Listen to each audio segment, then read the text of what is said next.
કાવ્ય 8 ચરણોમાં.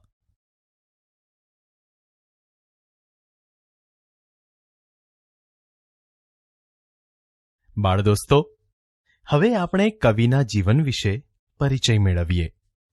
બાળદોસ્તો, ચરણોમાં એ કાવ્ય ઉઘડતી પ્રભાત વેળાના કુદરતી વાતાવરણનું અસરકારક રીતે નિરૂપણ કરતું સુંદર મજાનું ઉર્મી ગીત છે, જેના કવિ છે શ્રી યોસેફ મેકવાન. તેમનો જન્મ 20મી ડિસેમ્બર 1940ના રોજ અમદાવાદમાં થયો હતો. તેઓ ખેડા જિલ્લાના માતર તાલુકાના માલાવાડા ગામના વતની હતા. કવિ શ્રી યોસેફ મેકવાન અમદાવાદમાં આવેલી ચિમનલાલ નગીનદાસ વિદ્યાલયના શિક્ષક હતા. તેમણે સ્વગત અને સૂરજનો હાથ જેવા કાવ્ય સંગ્રહો તથા અલખના અવસર જેવા ગીત ગઝલ સંગ્રહો આપ્યા છે. આ ઉપરાંત તેમણે ડિંગ ડોંગ, પમરાટ, કલરવ જેવા બાળકાવ્ય સંગ્રહો પણ આપ્યા છે, જેના કારણે એમને વર્ષ 2013માં કુમાર સુવર્ણચંદ્રક પુરસ્કાર મળ્યો છે. બાળદોસ્તો, ચરણોમાં એ ઉર્મી ગીતમાં કવિએ કુદરતની સુંદરતા અને તાજગીનો અનુભવ આપણા સુધી પહોંચાડવાનો પ્રયત્ન કર્યો છે. બાળદોસ્તો, હવે આપણે કાવ્યનું શ્રવણ કરીએ.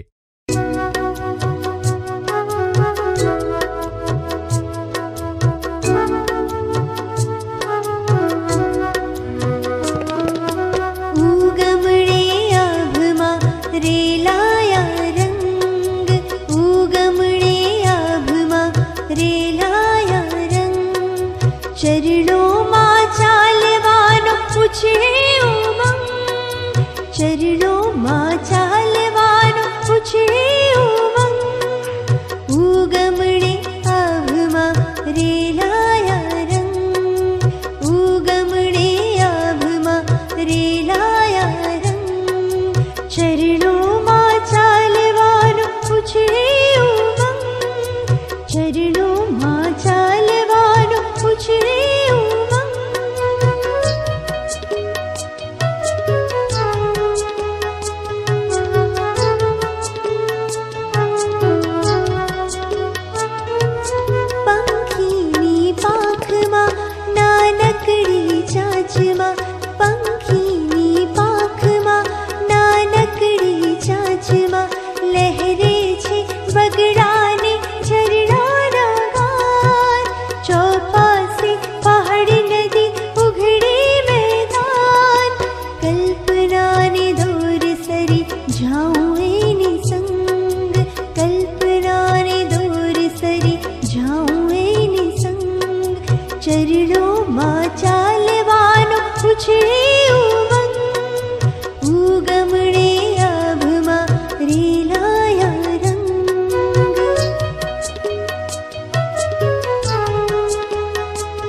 બાળદોસ્તો, હવે આપણે કાવ્ય પંક્તિઓના ગાન સાથે સમૂહ ગાન કરીએ.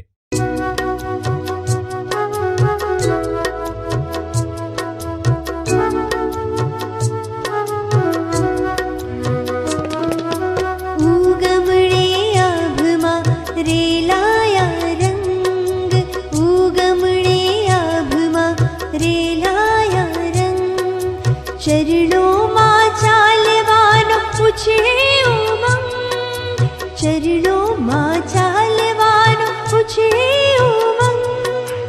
ઉગમણે આભમાં રેલાયા રંગ, ઉગમણે આભમાં રેલાયા રંગ.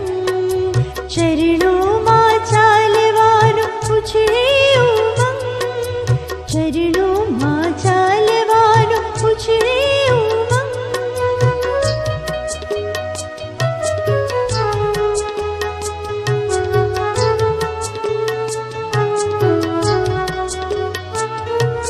પંખીની પાંખમાં નાનકડી ચાંચમાં, પંખીની પાંખમાં નાનકડી ચાંચમાં લહેરે છે બગડાને ઝરણાના ગાન.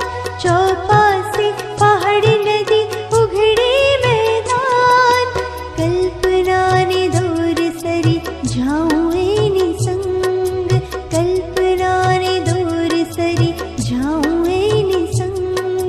ચરણોમાં ચાલવાનો પૂછે ઉમંગ, ઉગમણે આભમાં રેલાયા રંગ.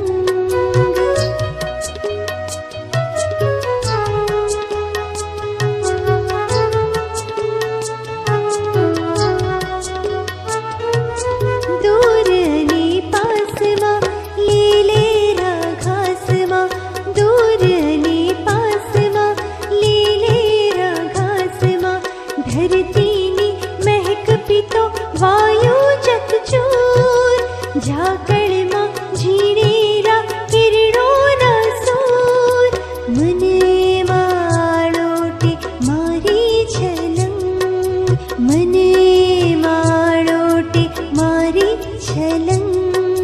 ચરણોમાં ચાલવાનો છે ઉમંગ, ઉગમણે આભમાં રેલાયા રંગ, ઉગમણે આભમાં રેલાયા રંગ. ચરણોમાં ચાલવાનો છે ઉમંગ, ઉગમણે આભમાં રેલાયા રંગ. ચરણોમાં ચાલવાનો છે ઉમંગ.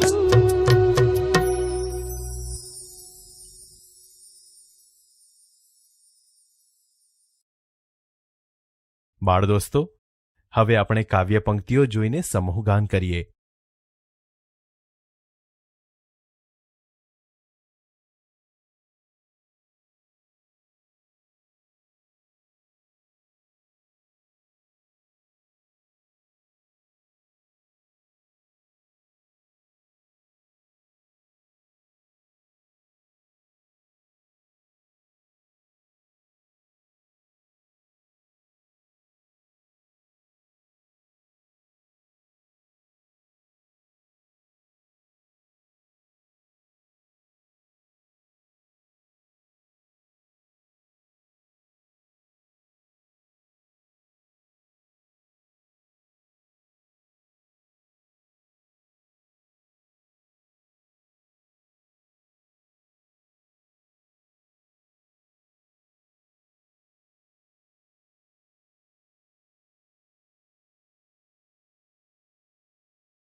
બાળ દોસ્તો, હવે આપણે કાવ્ય પંક્તિઓ વાંચીને સમજીએ. ઉગમણે આભમાં રેલાયા રંગ, ચરણોમાં ચાલવાનો ઉછળે ઉમંગ. સમજૂતી. કવિ કહે છે, પૂર્વ દિશામાં સૂર્ય ઉગી રહ્યો છે અને તેના કિરણો આકાશમાં રંગ ભર્યા પ્રસરી રહ્યા છે અને તેથી ચાલવાનો અદમ્ય ઉત્સાહ મારા મનમાં જાણે કે ઉછળી રહ્યો છે. પંખીની પાંખમાં નાનકડી ચાંચમાં લહેરે છે વગડાને ઝરણાના ગાન, ચોપાસે પહાડ નદી ઉઘડે મેદાન. સમજૂતી. કવિ કહે છે, સૂર્ય ઉગતા જ જાણે મને નદી અને પર્વતની ચારે બાજુએ આવેલા વિશાળ મેદાનો સ્પષ્ટ દેખાઈ રહ્યા છે તથા વેરાન પ્રદેશના ને ઝરણાના ગીતો પક્ષીઓની પાંખમાં અને તેની ચાંચમાં લહેરાઈ રહ્યા હોય એમ મને દેખાય છે. કલ્પનાને દોર સરી જાઉં એની સંગ, ચરણોમાં ચાલવાનો ઉછળે ઉમંગ. સમજૂતી. કવિ કહે છે, આવી સૂર્યોદયની કલ્પના કરતા કરતા હું એના સંગે પહોંચી જાઉં છું અને તેથી ચાલવાનો અદમ્ય ઉત્સાહ મારા મનમાં જાણે કે ઉછળી રહ્યો છે. દૂર અને પાસમાં લીલેરા ઘાસમાં ધરતીની મહેક પીતો વાયુ ચકચૂર, ઝાકળમાં ઝીણેરા કિરણોના સૂર. સમજૂતી. કવિ કહે છે, ઝાકળમાં સાવ ઝીણા સૂર્યના કિરણોથી દૂર અને નજીકમાં દેખાતા લીલાછમ ઘાસમાં પવન જાણે કે ધરતીની સુગંધ પીતો હોય એમ મને દેખાય છે. મન એમાં આળોટે મારી છલંગ, ચરણોમાં ચાલવાનો ઉછળે ઉમંગ. સમજૂતી. કવિ કહે છે, આવું સુંદર દ્રશ્ય જોઈને એમાં મારું મન જાણે કે લાંબા લાંબા કૂદકા મારતું હોય તેમ આળોટવા લાગે છે અને તેથી ચાલવાનો અદમ્ય ઉત્સાહ મારા મનમાં જાણે કે ઉછળી રહ્યો છે. ભાષા સજ્જતા. બાળ દોસ્તો, આજે આપણે પ્રાસયુક્ત શબ્દો વિશે જાણકારી મેળવીએ. બાળ દોસ્તો, તમે નાના હતા ત્યારે આ ગીત તો જરૂર ગાયું જ હશે. વારતા રે વારતા, ભાભો ઢોર ચારતા, ચપટી બોર લાવતા, છોકરાને સમજાવતા. એક છોકરો રીસાયો, કોઠી પાછળ ભીંસાયો. કોઠી પડી આડી, છોકરાએ ચીસ પાડી, અરરર માડી. બાળ દોસ્તો, તમને આ બાળગીત તો યાદ છે ને? તમને આ ગીત કેમ યાદ રહ્યું એ ખબર છે? કેમ કે આ ગીતમાં વાર્તા, ચારતા, લાવતા, સમજાવતા, રીસાયો, ભીંસાયો, આડી, પાડી અને માડી જેવા પ્રાસવાળા શબ્દો વપરાયેલા હતા. બાળ દોસ્તો, આ પ્રાસયુક્ત શબ્દો એટલે કાવ્યની પંક્તિને અંતે સરખા ધ્વનિવાળા શબ્દો, જેનાથી કાવ્યમાં પ્રાસ રચતા કાવ્યની મધુરતા વધે છે અને એ કાવ્ય આપણને હંમેશા યાદ રહી જાય છે.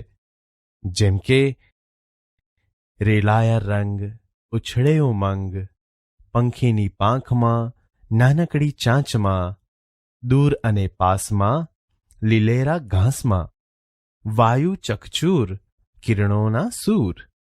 બાળ દોસ્તો, અહીં તમે જોશો કે રંગ, ઉમંગ, પાંખમાં ચાંચમાં, પાસમાં ઘાસમાં અને ચકચૂર સૂર જેવા સરખા ધ્વનિવાળા શબ્દો કાવ્યની પંક્તિને અંતે વપરાયેલા હોવાથી અહીં કાવ્યમાં પ્રાસ રચાતા કાવ્યની મધુરતા વધે છે અને આ કાવ્ય સહેલાઈથી યાદ પણ રહી જશે.